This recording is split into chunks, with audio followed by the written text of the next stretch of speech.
We're going to share with you the two things that still bother me after all these years of being in the financial planning and retirement planning business. So we'll share those two things that still trouble me or still surprise me when we sit and talk with people for the first time as they venture in to our office to check us out. And then we'll get into the 3 reasons you might wind up unhappy in retirement. So we got the 2 things that surprise me, the 3 reasons you might wind up unhappy in retirement, all on Final Four weekend. How's that for a little interconnectivity of all of those numbers, right? Welcome to the program, of course.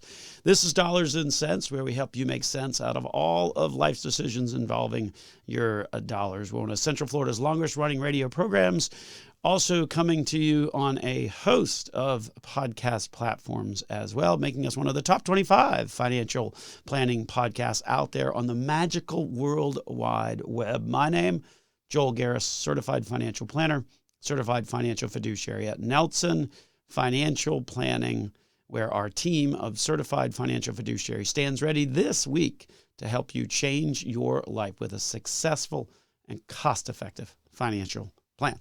So last week on the program, we talked a little bit about sort of our answer to the question of what you should be doing from an investment perspective, from a cash perspective, sort of in this particular current landscape. And so one of the things that we wanted to follow up on was to just take a sidebar on that, because if you remember the answers to those questions, if you will, that you should be asking yourself now. And for those of you who missed the program, it's 2 things, if you will. It's to know what you own and to know that it's fully accessible at any time. So those are 2 pretty important questions. Again, if you want to kind of hear a lot more about that, we refer you to our podcast library to check out last week's program. But let me take a sidebar, particularly on to know that it is fully accessible at any time, because that's where the whole precious metals conversation really falls apart. And you're certainly hearing a lot of the conversation about, should I have gold in my portfolio? Should I be buying precious metals? The ads are pretty ubiquitous out there these days. And when fear is high, and we've certainly seen this over the 25 years that we've been doing this, the popularity of those items, gold, silver, and whatnot, become more popular. And it also seems like, particularly of late, that the promotion that goes with this type of an approach is pretty widespread and pretty heavy. The problem is that when you think about those advertisements, there's a couple of things that you sort of need to know behind the scenes when it comes to precious metals. Because the reason that you hear the ads sort of fixating on fear or almost making outlandish claims in terms of how much money you can make, the reason for that is that precious metals are not a regulated security, right? If you do a direct investment in precious metals, those aren't registered securities. So they're not under the purview of really anything when you think about that. There's certainly no centralized regulator-approved list of gold or metal dealers, right? So contrast that with the financial services industry, sort of what we have to do. Every year we have to submit audited, not just audited by one CPA, but then there's another CPA firm that has to audit the work that the other CPA firm did. And I kid you not, that is exactly what is required. So you've got 2 different auditors, one that audits our books, and the other one that audits the auditors that are auditing our books. And then from that comes a financial report that we have to file with various entities like FINRA, the SEC, and so on and so forth. There's none of that, if you will, when we start talking about some of these or all of the gold type of or metal type related types of dealers. And so you see the full page ads and, because it's unregulated, kind of make whatever claim that you want. So that's issue number one. Number two is the hidden costs. And this is one where I think it really gets forgotten along the way. The storage charges as management fees. It's not uncommon to see 15% type transaction charges on the purchase and then on the subsequent sell. So if you add those two numbers together, it's like you got to make 30% before you can even make a profit because of some of the costs associated with how these dealers, these gold dealers sort of work. Combined with the fact that these are highly volatile assets. Price volatility can swing pretty largely.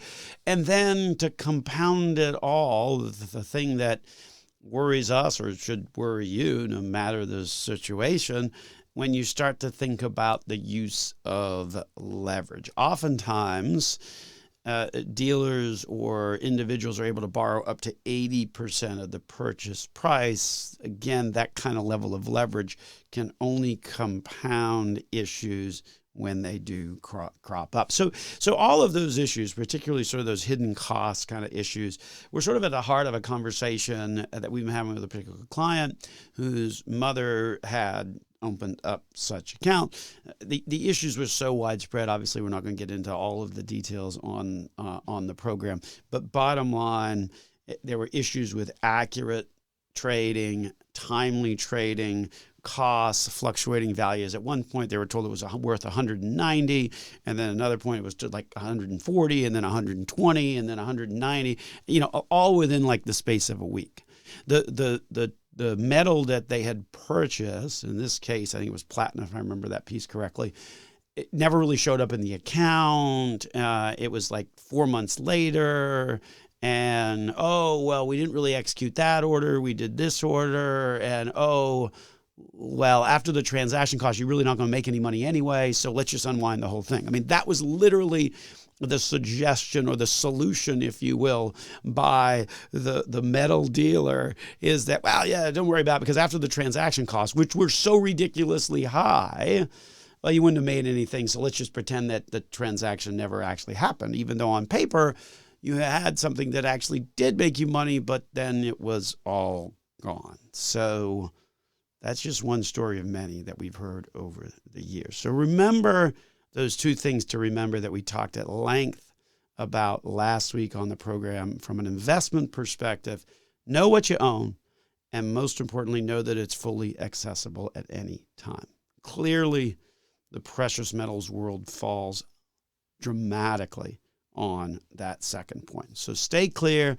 Don't believe the hype. Remember, those ads are from companies that are not subject to the kinds of regulations that you would expect a financial company to be subject to.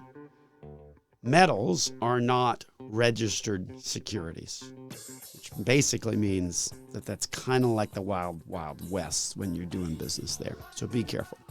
We're going to take a break. When we come back, we're going to have another little bit more of a follow-up on something we also talked about last week in terms of the importance of rolling your 401k over to an IRA at the earliest opportunity that you have. Coming up next here on Dollars and Cents with Joel Garris of Nelson Financial Planning. So been doing this now for about 25 years, and two things still sort of surprise me when people meet with us at Nelson Financial Planning for the very first time. And I suppose at the end of the day, these things shouldn't surprise me because these two things are very much part of sort of the ongoing trends in the financial industry. Certainly have heard these things before. So maybe surprise isn't the right word because I've heard it so often over the past 25 years. Maybe it's two things that sort of trouble me, if you will. So we'll get into what that is here on this segment of the program. So welcome on into Dollars and Cents, where we help you make sense out of all of life's decisions involving your dollars. We're It's one of Central Florida's longest running radio programs, also coming to you on a host of podcast platforms. So make sure you subscribe to us on your favorite platform, whether that be Spotify or iTunes or Amazon Music, whatever the case may be. We are on it, and we've got a dedicated channel just for you. When you find us, make sure you subscribe. If you want to see us at work in our very own Nelson Financial Planning Studios. For those of you who have visited the office, we know that we have a studio in-house here at the office. For those of you who want to see that, you can go to our YouTube channel. So make sure if you have any trouble finding those channels that you visit our website, nelsonfinancialplanning.com. Upper right-hand corner, you'll see the icons. Click on the one that looks most familiar to you, and you'll get immediately connected to our channel. Make sure you subscribe when you do that, and then that way you don't have to kind of go through that whole search thing again. It makes it easier to find us. My name, of course, Joel Garris, certified financial planner, certified financial fiduciary at Nelson Financial Planning. So what are those two things that still surprise me after all these years of doing it? What are the two things that still surprise me? Surprise may not be the right word. Maybe that's trouble me. Okay. Number one, people who think that they don't have enough money to do business with us at Nelson Financial Planning. Listen to that one again. People who don't think they have enough money to do business with us at Nelson Financial Planning. I get this one actually quite a bit. And I understand where it's coming from, right? Because everywhere you turn, if you see the ads, if you've got a $500,000 portfolio, if you've got $1 million portfolio, please call us. You're who we want to talk with. Now, I don't know about you, but maybe as I'm getting in my old age, I'm getting to be more of a curmudgeon, maybe more like my long deceased father-in-law, Jack Nelson. Maybe I'm getting more like that. But my wife claims that I am, by the way, but that's a whole nother issue. When I think about that, what the real message is behind that, at the end of the day, it's basically saying, we don't really have any interest in helping you unless you've gotten a certain amount of dollars. And why do you suppose a financial services company cares if you've got a certain amount of dollars? Well, because that makes you a profitable or a more profitable client.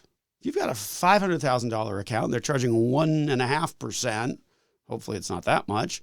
If they're charging a certain percent, well, then that's more money, right? So even if you do the simple math and say, oh, we're charging 1%, though a lot of firms charge 1.5%, which gets me into the second thing that troubles me after all these years. Well, that's $7,500. If you only got $100,000, well, then shoot, I'm only going to get $1,500. That's not worth it. It's not worth it. You're not profitable. So we have no interest in actually helping you. And the problem that I have with that, if you stop and think about that, I think you should be bothered by that. If a firm has these thresholds, then ultimately they're only looking for clients that fit their particular profit model, their profitability formulas, right? So at the end of the day, what's going on there, in our humble opinion, is that that's not really ascribing to any kind of a fiduciary duty of any sort, in our view, right? Because if I'm not willing to take somebody because there might not be a profitable client, then how can I say that I'm following a fiduciary duty of how I'm supposed to be helping people, providing the best possible advice at all times in all circumstances? Doesn't make sense. Doesn't make sense to me. At the end of the day, in the 25 years I've been doing that, I've never really understood how you sort of mirror or combine those two things together. How can you advertise that you only want somebody with $500,000? And frankly, a lot of places said we only want people with $1 million, and actually think that you're going to get advice that is truly in your best interest, because the entire marketing approach isn't really in everybody's best interest. It's intended to only be in the interest of attracting clients who will be profitable to said firm. So anyway, That's one of the things that troubles me after all these years. People walk in and say, Joel, I've only got $300,000. Can you help me? Would it be okay? Do you think you could help me? Is that okay? Come on. If you're truly in business to actually help people, then that should be a non-starter of a question. One of the biggest reasons why at Nelson Financial Planning, we've never had account minimums. Our belief is that we're here to help. And the reality is that in today's world, maybe you're just starting out investing. Maybe you're just starting out retirement, trying to figure out, okay, well, how do I kind of get all of this to work? It, might not be as much as I kind of thought it might be, but hey, this is what it is. And how do we make this work? Those two situations are probably situations that actually need people more or need more help than the person that's got a few million bucks, right? So at the end of the day, the goal should be maybe grow that money, right? You want growth? Maybe grow that money over time. Maybe turn it into $1 million, Who knows? So anyway, that's number one.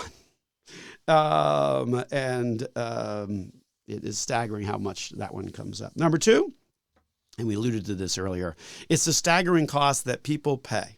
And this is one of the great hoodwinks, if you will, the financial services industry, that they've been able to sort of convince the investing public that you need to have an advisory firm and it's got to be on a platform so that we can really invest your money. And the problem with that, as we've talked about certainly many times on prior episodes of the program, is that it leads to a higher cost. Why? Because the cost is now broken into two parts.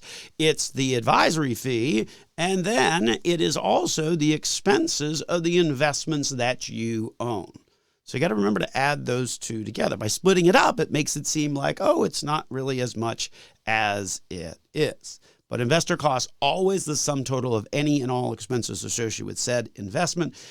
What is further shocking out there is the number of people that are still getting charged 1.5% or above, which when they're charged 1.5% on advisory level, they're not getting charged. They're not including the underlying expenses of the investment. So not uncommon to see an account like that being charged cumulatively over 2%.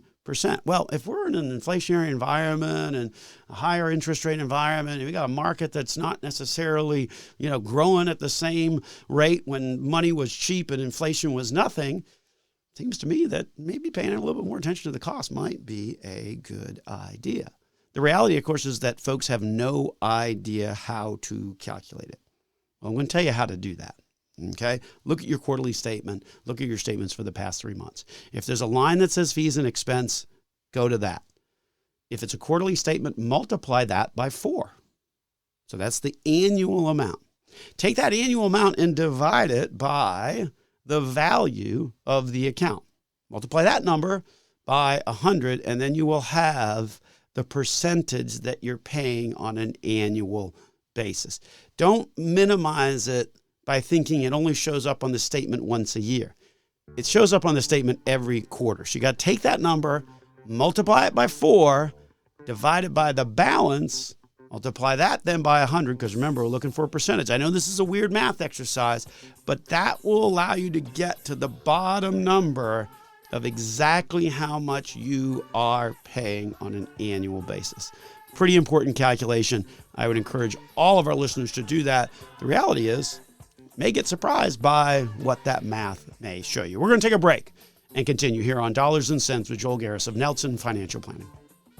Let me go back over that math that we were doing at the end of the prior segment, because I think it is pretty important, because as an investor, you should know what your annual costs are, and you should know how to calculate it. And remember, though, as we were saying in that last segment, when it comes to that fee, that advisor fee or that management fee, or whatever the heck it's getting called, at the end of the day, you want to make sure that you understand how to calculate that on an annual basis. So here we are, the sort of beginning of April, which means that the first quarter is done. If you're getting a first quarter statement, then you would expect to see that maybe next week or the week after in the mail. Or if you take your statements electronically, it's probably going to be there to download this coming week.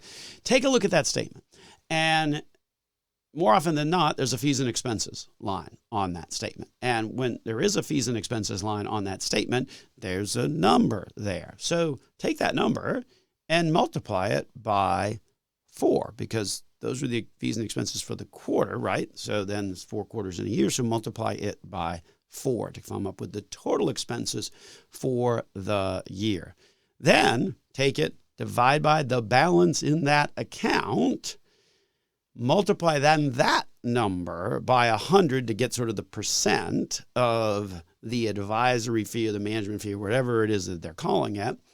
And voila, you have that cost. Now, that cost, of course, does not include the underlying expenses of the investments themselves. But if the math that you just did is 1.5%, and we would even say if it's north of 1%, then that's a more costly proposition. And at the end of the day, that would trouble us. It should trouble you as the investor that's getting charged that. So be aware of how to do that math. That's a pretty convoluted little exercise, particularly to describe that out on the radio. Maybe if we were in a classroom together, we could write that up on the right whiteboard and, really kind of get that so it would make sense. Hopefully, as we've described it here on the radio, it makes a little bit of sense. If the number is north of 1, it's probably too much. That's the bottom line as well. Welcome into the program. This course is Dollars and Cents, where we help you make sense of all of life's decisions involving your dollars. My name, of course, is Joel Garris, certified financial planner, certified financial fiduciary at Nelson Financial Planning, where we got a team of great folks who also happen to be certified financial fiduciaries. Plus, each of our associates has a specialty. So whether it's being a National Social Security advisor or a CPA or a certified financial planner or an IRS enrolled agent, we kind of have the gamut, if you will, covered. So we encourage you to give us a call this week to find out how we might be able to help you. Last week on the program, we gave you reason number 5,692 to be exact, to roll your employer plan to an IRA at the earliest possible time. That reason, if you don't recall or you missed the program, is the simple reality that the Department of Labor rule on ESG that led to Biden's first veto doesn't actually apply on the IRA level. Department of Labor rules only apply to labor relationships, which is employer-employee. Doesn't apply on the IRA side. So that was reason number 5,692, is to get yourself money out from underneath the purview of all of that. Let me add reason number 5,693, just for good measure. So this really deals with flexibility and why it's important to really take that employer plan and roll it over when you have the opportunity. And for most people, that opportunity exists when they leave their employer, whether that's to go to a different job or whether that is that they are retiring. But folks over 59 and a half also have an opportunity to roll over their 401k to an IRA, and that is through the mechanism of an in-service rollover distribution. Many plans have that as an available option.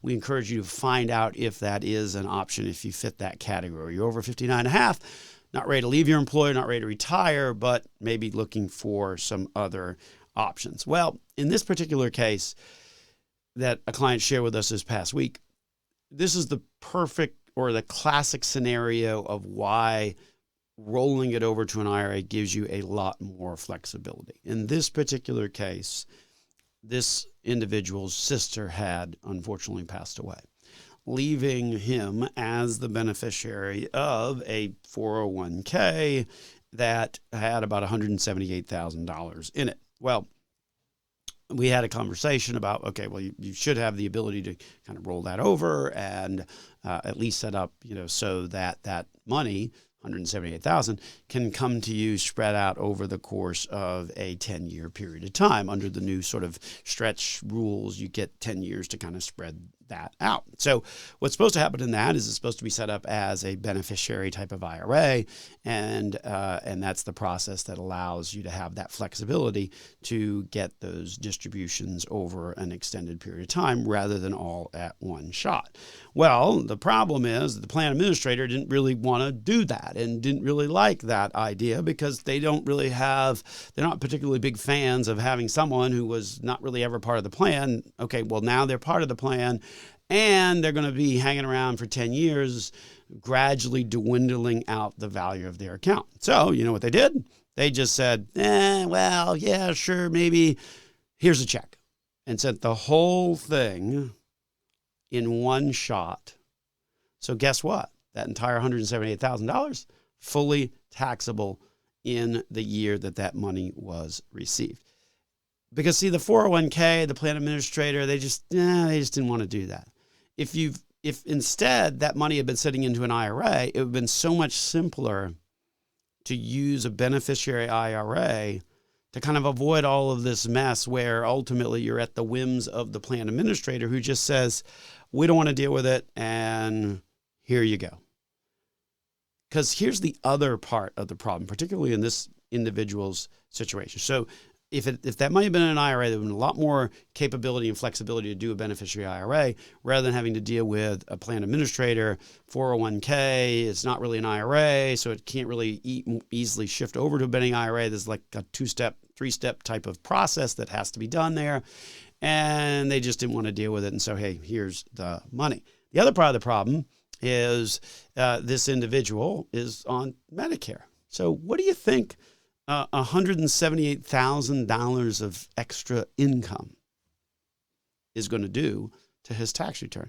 Well, of course it's taxable. We all know that. But more importantly, think of what happens when your income spikes up in a particular year. If you're on Medicare and you've ever had your income spike up for a particular year, what happens like a year later? A year later, you get this letter saying that your Social Security has been reduced. And you're like, well, why is my Social Security getting reduced? Well, that's your good friend IRMA, the income-related monthly adjustment amount that deals with the cost of Medicare. So in this particular case, in this particular individual's case, guess what? For 2025, he's going to lose $350 a month from his Social Security because of how this 401k plan administrator ultimately decided to do.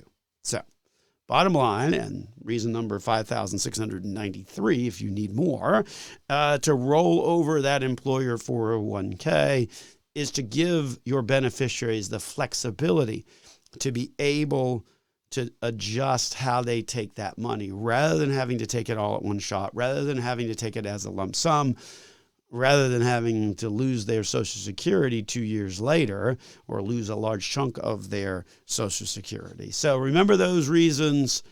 The one we talked at length about last week, which means that you avoid the DOL rule relating to ESG investing, basically means that, hey, you get to invest where it makes the most amount of sense to get the most amount of profitability. Seems to me like that's the whole point of investing.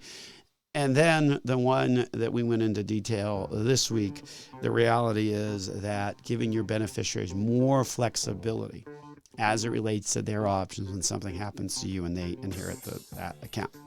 With that, we'll take a break here on Dollars and Cents with Joel Garris of Nelson Financial Planning.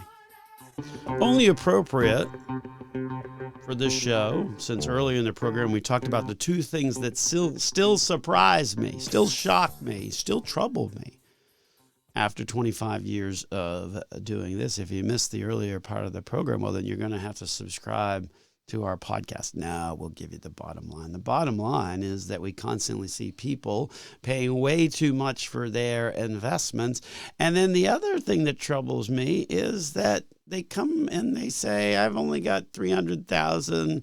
Will you help me? Nobody else seems to want to help me.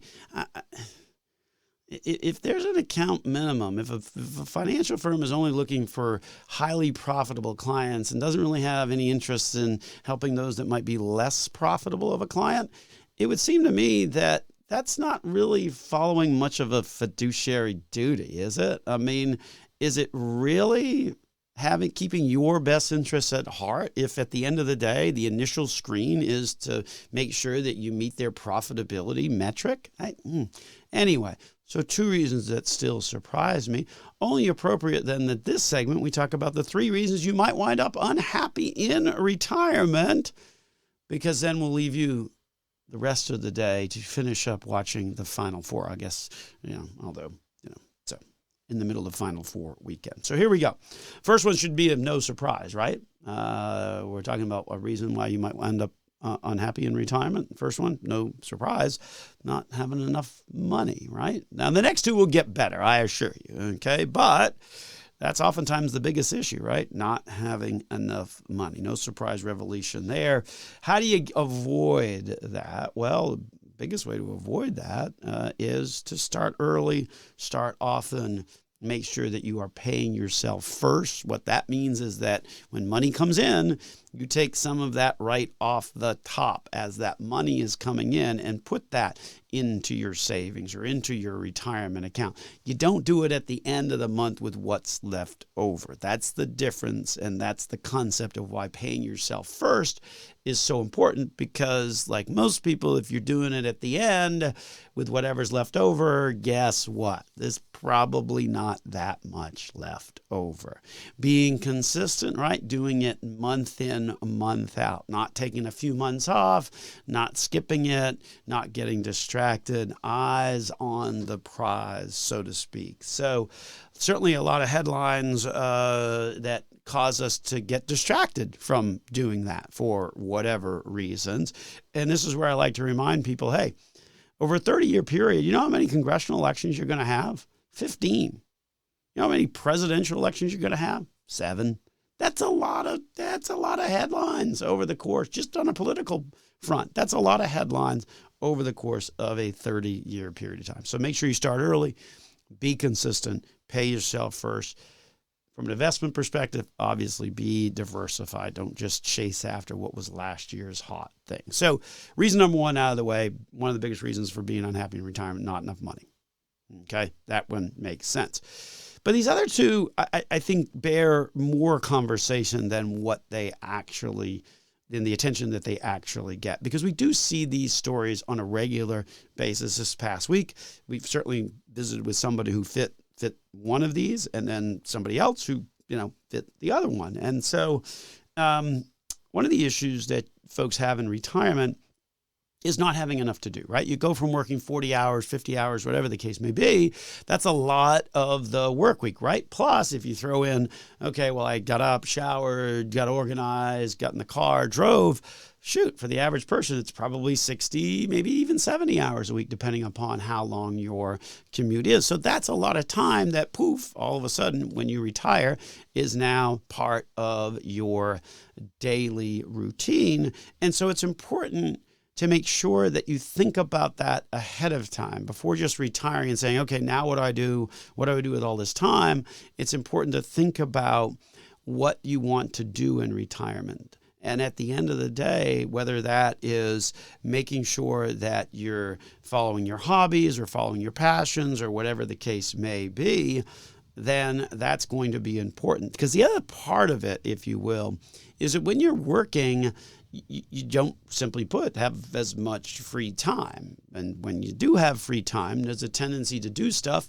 When you're doing stuff takes money. And so when you are having this extra time, generally it also comes with having more or having a need for more money, because you're going to spend it because that's what you're doing in your free time. So a lot of retirees struggle sort of socially as well in the absence of work. A lot of times there's a lot of social component to walking into an office on a regular basis.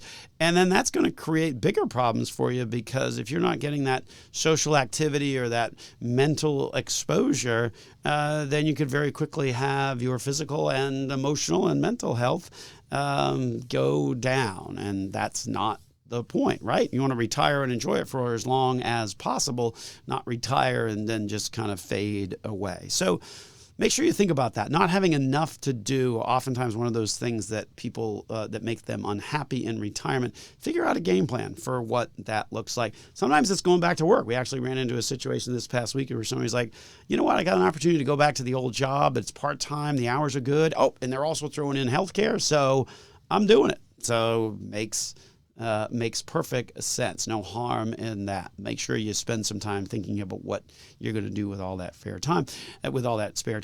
And then lastly, and so this is kind of an offshoot of that as well, is not really having enough structure. So not having enough structure, at the end of the day, at some point, if every day is a Saturday and every day you're sleeping in, well then it's going to lose the benefit or the enjoyment of it being a Saturday. So it's important to also sort of have a routine, to make sure that when you're getting up, there's something to do, that there's a lack of structure, that your routine stays the same. Because we all know that the routine Monday through Friday is very different than the routine maybe on Saturday and Sunday. And so if all 7 days of the week basically turn into a Saturday, then that's not going to be particularly helpful. So put yourself on a schedule right from the very start. Have a set time when you're getting up in the morning, a set time when you're working out, a set time when you're doing the meals, things like that, so that you've got a regular schedule of what you're doing on each day. Take an opportunity to also use it as an opportunity to explore new hobbies. Talking to somebody last week, and they said they were getting more into cooking, and so that was where they were putting their energies and focus. And so those are sort of some of the neat things that you can do. Doesn't necessarily require a lot of money, but certainly gives you more structure to your day, more time, more planning, if you will. And that's certainly very important from an overall perspective. So certainly some things to think about. An interesting article written by Maury Backman is sort of the source of this conversation in this segment. So make sure you check that out. Reasons why you might wind up unhappy in retirement. If you're unhappy, that's not good for other parts of your health. So make sure you think about those ideas of having some structure to the day, making sure that you've got enough to do as well. Well, that's about all for this week's episode of Dollars and Cents with Joel Garris of Nelson Financial Planning.